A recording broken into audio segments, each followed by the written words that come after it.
The alien market never slept. Under a red sky filled with smoke, long metal chains hung from poles. Creatures from many worlds walked between dirty stalls. Some had claws. Some had scales. Some had eyes that did not blink. The air smelled of oil, sweat, and fear. At the edge of the market stood Ethan. He was human. That alone made him weak here. His clothes were torn. His hands were rough from work. A metal collar sat around his neck, showing he was owned. People walked past him like he was nothing. Some laughed. Some spat near his feet. Ethan had learned to stay quiet. Quiet humans lived longer. A loud voice echoed through the market. Next item. Last one of the day. A cage was pushed forward. Inside it sat a small alien female. Her skin was pale gray. Her body was thin. Strange marks covered her arms. She smelled bad, like old metal and rot. The crowd stepped back. Disgusting, someone said. A stinker, another laughed. The alien woman kept her head down.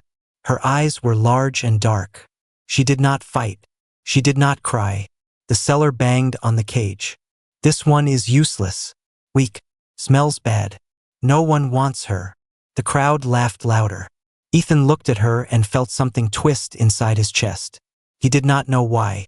The seller smiled and pointed at Ethan. You, human. Ethan froze. Yes?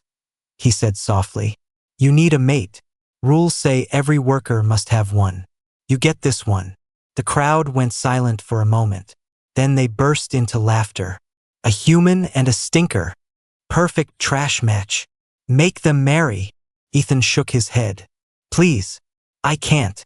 The seller cut him off. 5 credits. That's all she's worth. 5 credits. That was less than a meal. Someone threw the money onto the table. The cage opened. Chains were placed around the alien woman's wrists. Then the chain was locked to Ethan's collar. The seller shouted, "Sold for just 5 credits." The crowd cheered and mocked them as one.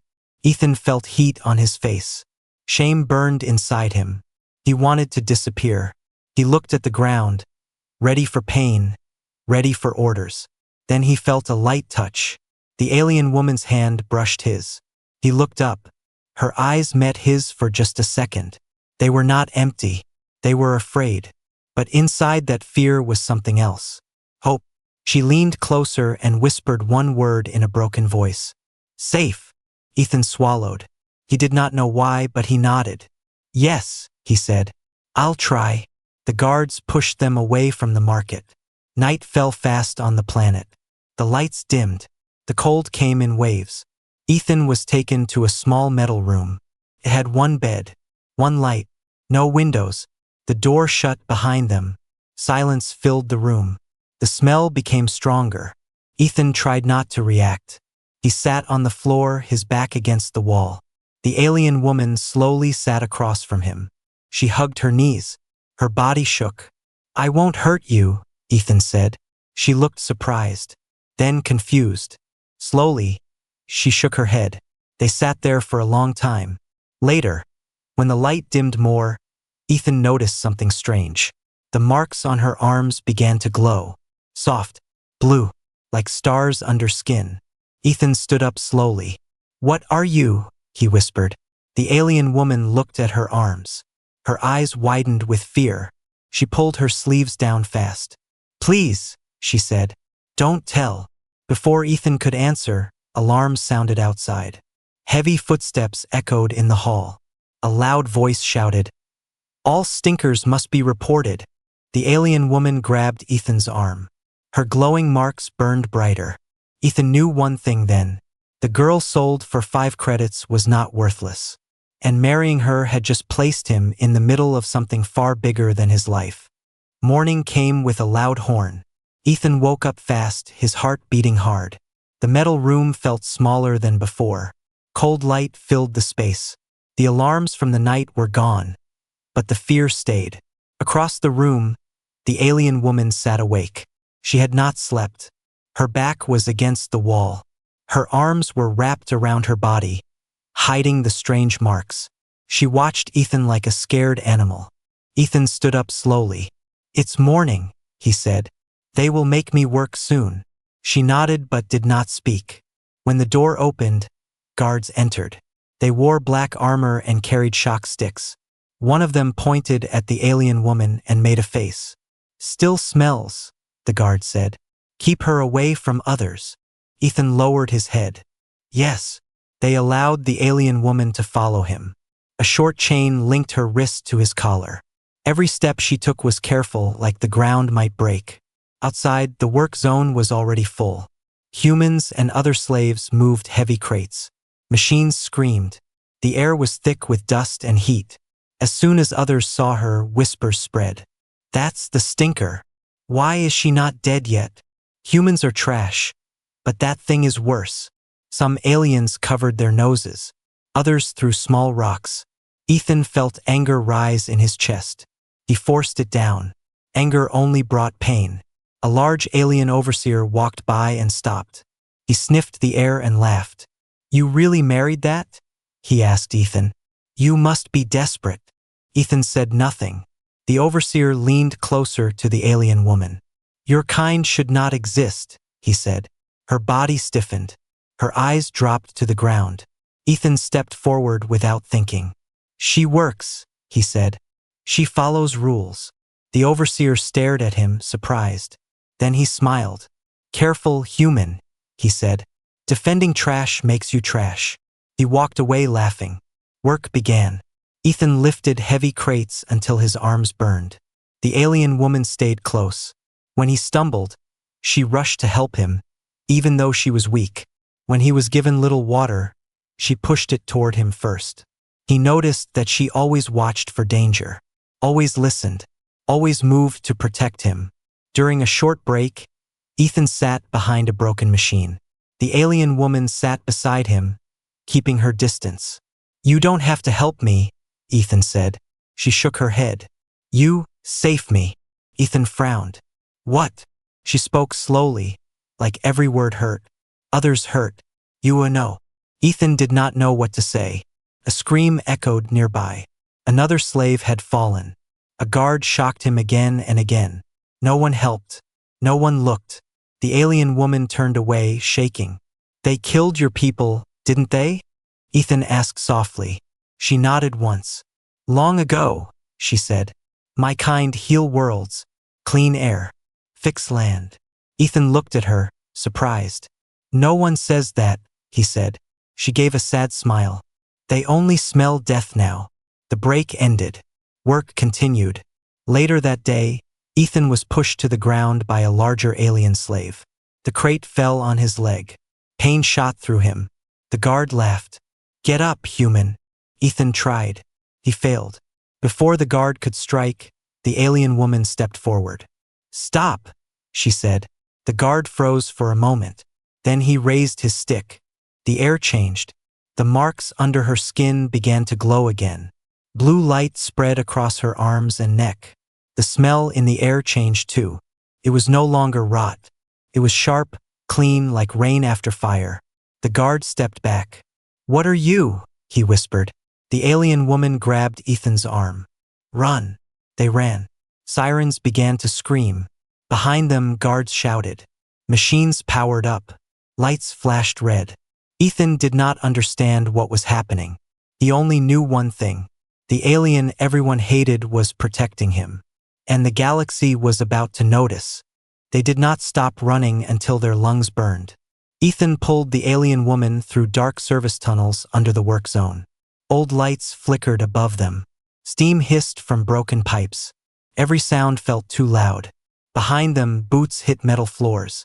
Voices shouted orders. Seal the exits. Find the stinker. Ethan's heart pounded. He had never run from guards before. Humans who ran were punished. Humans who escaped were killed. But he kept running. The alien woman stumbled.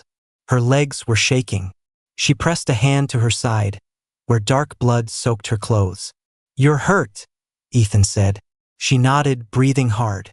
Not much time. They turned into a small storage room. Ethan slammed the door and locked it with a bent metal bar. The room was cold and empty, filled with dust and broken tools. The alien woman collapsed to the floor. Ethan knelt beside her. "Stay awake," he said. "Please." Her breathing was fast. Her skin felt hot. The strange smell around her grew stronger again, but it was mixed with something new, something sharp. Her hands trembled as she tried to pull her sleeves down.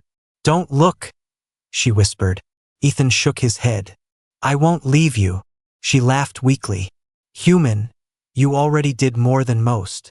A loud crash echoed in the tunnel. The guards were close. The alien woman's eyes filled with fear. "They can't take me," she said. "If they do, you die too." Ethan swallowed. "Then tell me what to do." For a long moment, she just stared at him. Then she slowly pulled her sleeve back. The marks on her arm glowed bright blue. They were not random.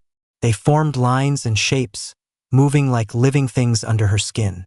The light spread, pulsing with her heartbeat. Ethan stared in shock. "They said you were useless," he whispered. She shook her head. "My kind were keepers. We healed land. We cleaned poison. We fixed broken stars." Ethan did not fully understand, but he listened. "The rulers feared us," she continued. "So they hunted us. They burned our worlds. The smell you hate, it hides us. It stops machines from finding us." The light flickered. She cried out softly and grabbed her side. "I can't hold it long," she said. "I'm weak now." The door shook as something heavy hit it. "Open up," a voice roared. Ethan stood and looked around the room. There was no escape, no weapon, no hope. Then he did something he had never done before. He stood between the door and the alien woman. "If they come in," he said, "they go through me." She looked at him, shocked. "Why?" Ethan did not know the full answer. He only knew that she was not trash, and no one had ever protected him before. "Because it's right," he said. The door bent inward. Metal screamed. The alien woman reached out and grabbed Ethan's hand. Her skin burned like fire. "I'm sorry," she said. "This will hurt." The marks flared white-blue. The smell exploded into the room, sharp and clean. The lights shattered. The air hummed. Ethan screamed as something rushed through his body. Images filled his mind. Green worlds, dead planets, stars being healed, cities growing from light. Outside, the guards shouted in fear. The door flew open. Then everything stopped. The guards froze in place, their weapons dead. Their armor went dark. They stared in terror at the glowing alien woman. "She's awakened," one whispered. The alien woman stood, even though she was bleeding. Her eyes shone bright blue. "Go," she told the guards. They ran. The light faded. The smell returned, weak and broken. She fell into Ethan's arms. "I can't do that again," she said. "They will hunt us now. Not just me." Ethan held her tightly. "Then we run," he said. She smiled faintly. "You don't understand, human. They will hunt your whole kind." Ethan looked down at her, fear in his chest, but something else too, hope. "Then maybe it's time they learn," he said, "that humans don't run forever." Far above them, scanners lit up. A signal was sent across the stars. The secret under her skin was no longer hidden. The stolen ship shook as it lifted into the dark sky. Ethan sat in the pilot's seat, his hands tight on the controls. He did not know how to fly well. The ship was old, small, and damaged. Warning lights blinked everywhere. Behind him, the alien woman lay on the floor, wrapped in torn cloth. Her skin was pale. Her breathing was weak. "Stay with me," Ethan said. "Please." She opened her eyes slowly. "You fly bad," she whispered. Ethan let out a short, nervous laugh. "I know." The ship burst through the clouds and into space. Stars filled the screen. For the first time in his life, Ethan felt free and terrified. "Where do we go?" he asked. The alien woman was quiet for a long moment. "There is a dead moon," she said. "No one looks there." Ethan nodded and set the course. Hours passed in silence. Ethan watched the fuel numbers drop. He watched her chest rise and fall. At last, the ship landed hard on gray rock. Dust flew up around them. The moon was cold and empty. No cities, no lights, only broken stone and silence. Ethan carried her out of the ship and into a small cave near the landing site.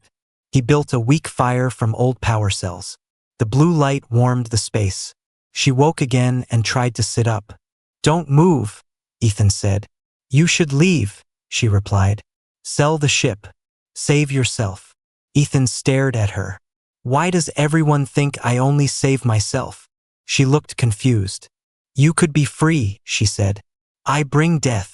Ethan shook his head. "You bring truth." She did not understand. "My whole life," Ethan continued, "I did what others told me. I worked. I bowed my head. I survived." He looked at his hands. "But I never chose." He looked back at her. "I choose now."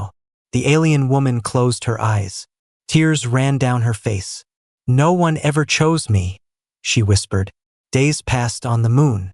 Ethan searched the wreck of the ship and nearby ruins. He found tools, old food packs, water filters. He learned fast. Humans always did.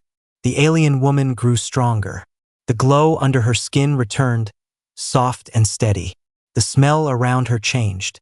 It became lighter, cleaner. Ethan learned her name at last. "Kira," she said. "It's good to meet you," Ethan replied. They spoke often now. About small things. About stars. About Earth, which Ethan had never seen. About Kira's world, which no longer existed. One night, lights appeared in the sky. Ships. Kira sat up fast. "They found us." Ethan grabbed a broken scanner. "3 ships," he said. "Small. Fast." "You must leave," Kira said again. "Now." Ethan stood still. "There is an old escape pod," she continued. "It can take you far." "And you?" Ethan asked. Kira looked away. Ethan felt something hard form inside him. "No," he said. "They will kill you." "Then I die choosing," Ethan said. "Not hiding." The ships landed nearby. Armed figures stepped out. "Hand over the stinker," a voice called. Ethan walked out of the cave. "I'm human," he said. "Take me instead." The figures laughed.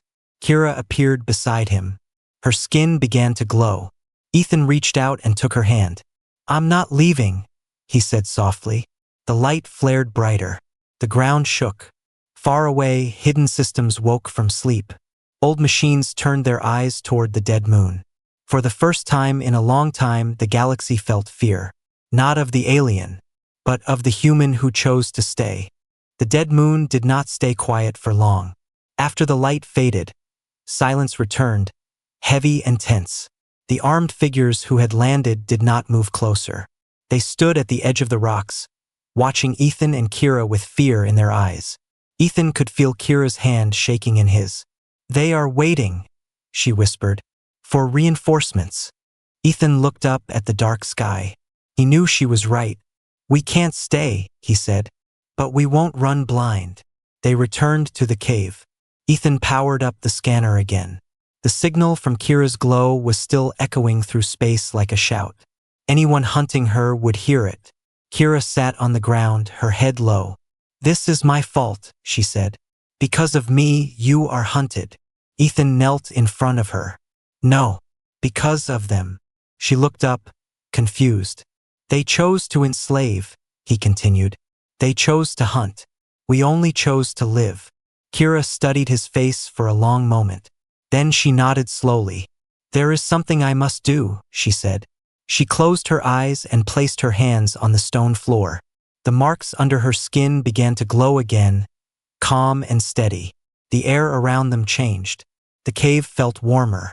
The dust on the ground moved like it was alive. "What are you doing?" Ethan asked. "I am calling what remains of my kind," she said. "Not bodies. Memory."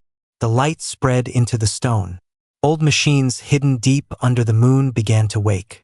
Systems left by her people long ago, waiting for a voice that might never come. Ethan felt the ground hum under his boots. Outside, the hunters panicked. Their scanners screamed with warnings. "She's activating something. Pull back." Too late. The moon's surface shifted. Towers of light rose from the ground, old and broken, but still powerful. The hunters fled to their ships and escaped into space. Kira collapsed. Ethan caught her before she hit the ground. "I'm here," he said. "I've got you." Days passed as they moved between hidden places. The old systems helped them, guiding them to safe paths and dark zones where scanners failed. Word spread. Slaves whispered about a glowing alien who fought back, about a human who stood beside her. Other humans began to look up. On a mining station far away, a human worker refused an order for the first time. On another world, a human helped an alien slave escape. Small acts, quiet acts, but they grew. Kira recovered slowly. Each time she used her power, it took something from her. Ethan saw the pain she tried to hide. One night, as they rested inside a hollowed rock, Ethan spoke. "Why do you keep pushing yourself?" he asked. Kira was quiet. Then she said, "Because I am afraid." "Of what?" "Of losing you." Ethan felt his chest tighten. "I am not strong like you," she continued. "I cannot fight armies alone. But when you stand with me, I am more." Ethan reached out and touched her hand. "I feel the same," he said. She looked at him, really looked at him, not as a human or a slave, but as him. Their hands stayed together. From that moment, things changed. They no longer hid only to survive. They moved with purpose. They freed small groups of slaves. They damaged supply lines. They shared Kira's truth. The galaxy began to shift. A bounty was placed on Kira's head, then on Ethan's. "Alive or dead," the message said. "Human traitor." Ethan read it and laughed softly. "I've been called worse," he said. Kira smiled. But the hunters came faster now. Stronger, smarter. One battle went wrong. Their ship was hit. Systems failed. Fire spread. Ethan dragged Kira to an escape pod and sealed it. "You go," she said. "I will hold them." Ethan shook his head. "Not again." He pulled her into his arms as the ship broke apart. "We survive together," he said. "Or not at all." Outside, enemy ships closed in. Kira's marks blazed brighter than ever. This time, Ethan did not step back. He stood with her, and the galaxy watched as love became something far stronger than fear. The battle did not begin with weapons. It began with fear. Across the dark space, ships slowed. Enemy captains stared at their screens as light spread from Kira's body. It was not sharp or violent. It was calm, white, like a sunrise in the void. Ethan stood beside her inside the broken ship. Alarms screamed. The hull cracked. Cold air rushed in. "Kira," Ethan said, "you're burning yourself out." She shook her head. "Not alone." She reached for his hand. The moment they touched, the light changed. It grew deeper, stronger. Across space, old machines woke up. Hidden stations, forgotten satellites, tools built long ago by Kira's people to protect life, not rule it. The enemy ships lost control. Weapons shut down. Power failed.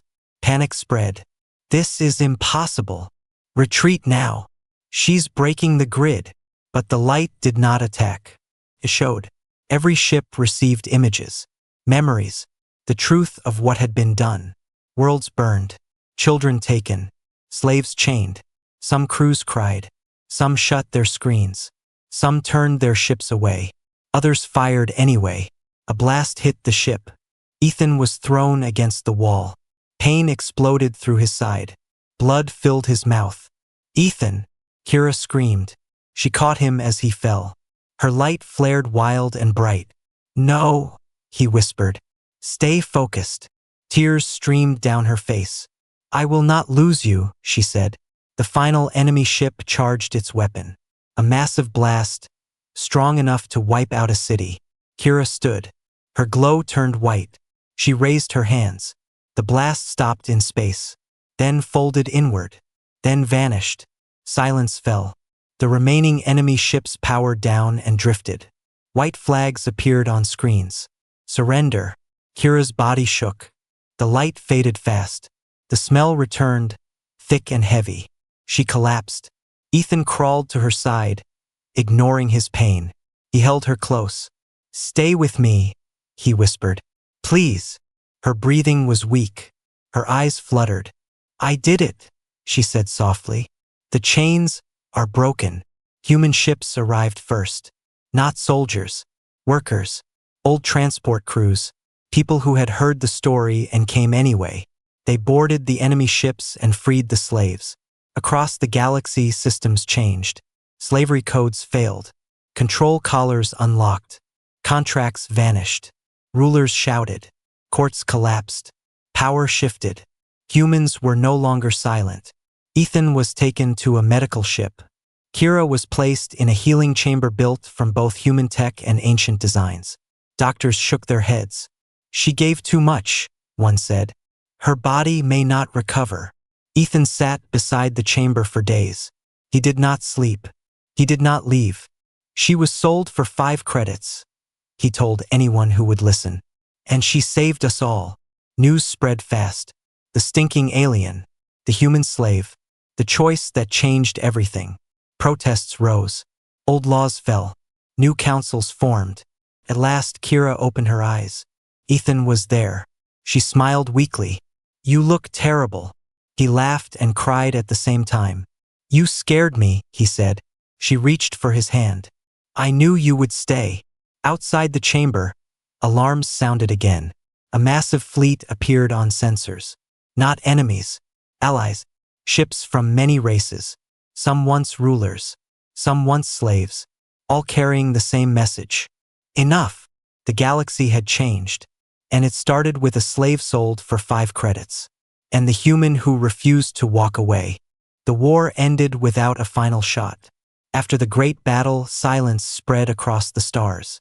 Not the silence of fear, but the silence that comes after pain finally stops.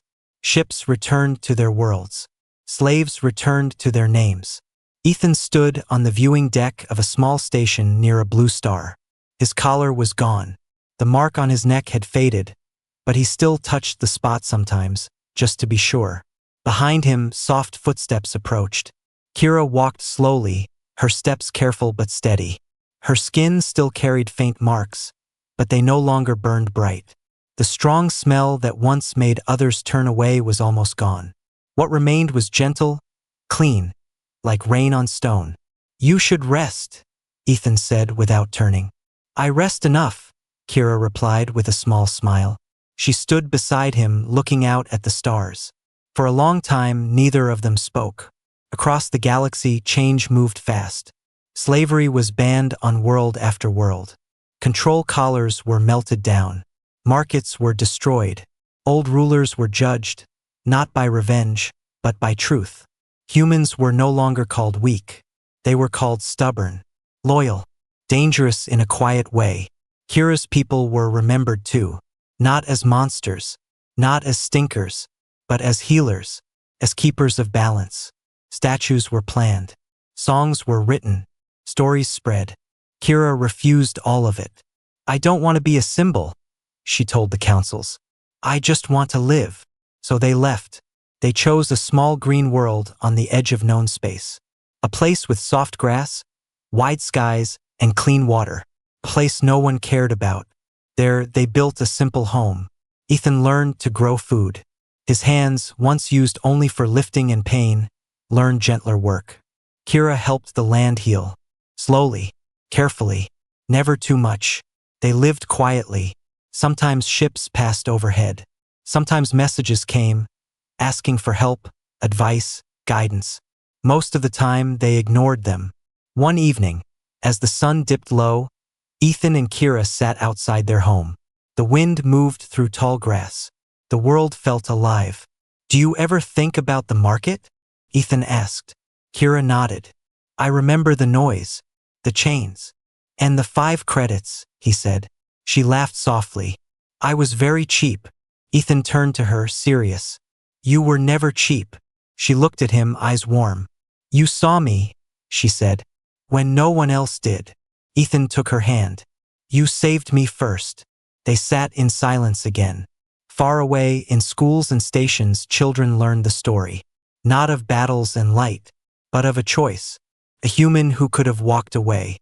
An alien everyone hated. A marriage meant as a joke.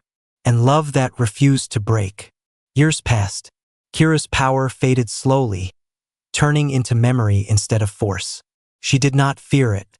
She was tired of carrying the weight of worlds. Ethan aged faster than she did. Lines formed on his face. His hair turned gray. One night, under a sky full of stars, Ethan rested his head in her lap. "Do you regret it?" he asked quietly. "Staying with me?" Kira smiled and brushed her fingers through his hair. "I was sold for 5 credits, she said. And I gained a universe. When Ethan passed, it was peaceful. The land was green. The sky was clear. Kira stayed. She cared for the world they had healed together. And when travelers came and asked about the human who changed the galaxy, she would smile and say, "He didn't change it alone.